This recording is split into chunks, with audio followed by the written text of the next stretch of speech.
Well, howdy boys. Paul wants to talk about his truck today. It's not Paul reviewing his truck, it's Paul sharing how well has this truck been working out for him and how badly has he screwed up. So while I'm back here, I might as well show proof that I'm horrible at multitasking. That is bad. So for the regulars, you guys know I hot shot. For the guys that don't watch me regularly, I hot shot. So part of the deal, you got to hook up a gooseneck. Well, one day I was doing 3 things at once legitimately, and I failed. I failed so miserably, I left the truck in reverse while I'm on the phone and walked out of the truck right about, this distance from the truck. I'm like, why is my truck still backing up? Lucky me, there was snow on the ground, so the truck was moving very slowly. By the time I jumped back in the truck, my truck has leaned up against the gooseneck. So this is one thing I've screwed up. Guys, this is going to be a weird video, but it's the last video of the year. I figured this truck hasn't been on the channel for a little while. I need to update you all. A lot of people, well, not a lot, a few people have told me, oh, this is a must. I don't know, ain't a big thing for me. The tires are a must. For a step, that's what I find myself always using, the tire. I'll jump on the tire, reach in the back of the truck, and call it a day. Have I used this step? Yes. Is it a must? Absolutely not. If I didn't have it, I wouldn't be too bummed out. It's nice, sometimes I gotta get in the back of the truck a few times, and here's the scenario I use the most. Well, when I touch that subject, a few times this year I had to be a service truck, and I had tools in the back, so I would have all my tools here, and I would need to reach something in the back, and I had the step, the step slid out. So let me show you, like so. Well, like so. So at that point, you're working on your tailgate and you gotta jump in the back. Yeah, it's very nice. So in my opinion or definition, if you're in and out specifically from the back of your truck, yeah, it's very nice, it's very useful. But a guy like me, I'm usually reaching on the side because I need something up front. As you can tell, I still got a brand new tarp and some dunnage in there. It's not very convenient for me to bust out a tailgate when you got a gooseneck and all that shebang hooked up there. So that's my user review on the step. It's very stout, it's a very nice step. It's just for a guy like me, I don't use it much. But that one time that I was working on my tailgate and I need to get back in my truck, in the back of my bed of my truck, yeah, it worked well. Next thing, this is completely Paul dumbness.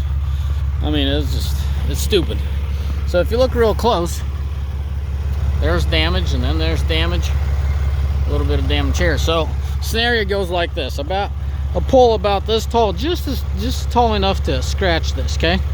Right about here, a fire hydrant, and a big old pole about this high. Well, Paul's keeping an eye on the fire hydrant and the pole that's high, but the little guy that's right about here, not so much.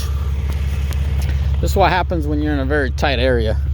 So I was watching carefully for the tall post, and I was trying to maneuver my trailer behind a sharp turn, because I was going around a gas station and there's limited space. Well, I didn't really see that small little pole. And as you could tell, I got fortunate because it could have been a lot worse. That's beautiful out here. It could have been a lot worse. I could have screwed up a lot more things. I deformed the bumper just a hair. I pulled it out as much as I could by hand without getting too far into it.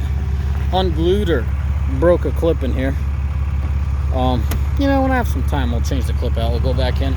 But that's about it, for Paul screwing up his truck. There's another incident, but I'm going to have a hard time showing you as far as evidence. But I will tell you what happened.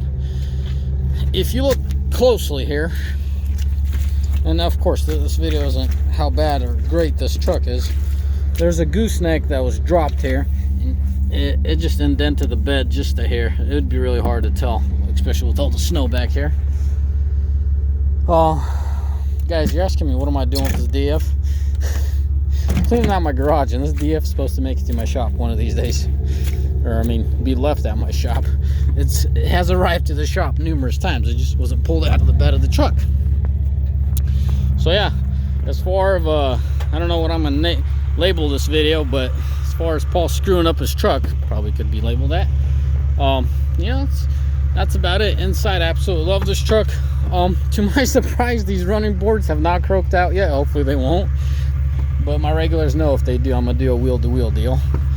But yeah, man, I mean, as far as functionality, I like these boards more. As far as functionality, the step effect of it, or should I say the usefulness of a step, because it drops a lot lower than your wheel to wheel. The wheel to wheel is really close, but you get used to that and you use that as well.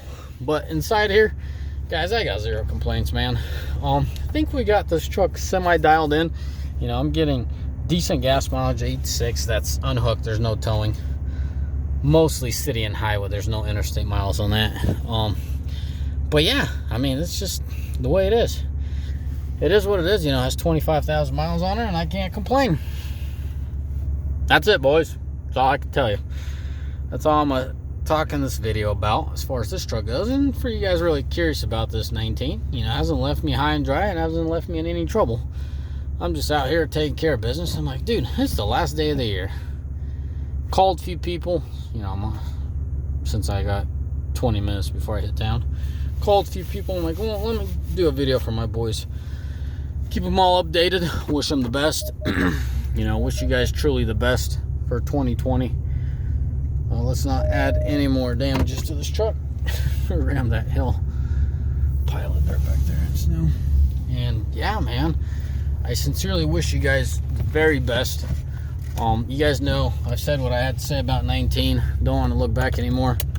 Excited about 2020. 2020 has a lot in store for us. The positive. You know, life is life, guys. It will beat you up and shape you up at the same time. But as long as you're learning, you're living. If you ain't learning, you ain't living, bro. Anyways, guys, that's it, you know. As always, may the Lord bless you. And may y'all have a mighty fine day and enjoy 2020. You know, 2020 is a wonderful year to come. God bless you.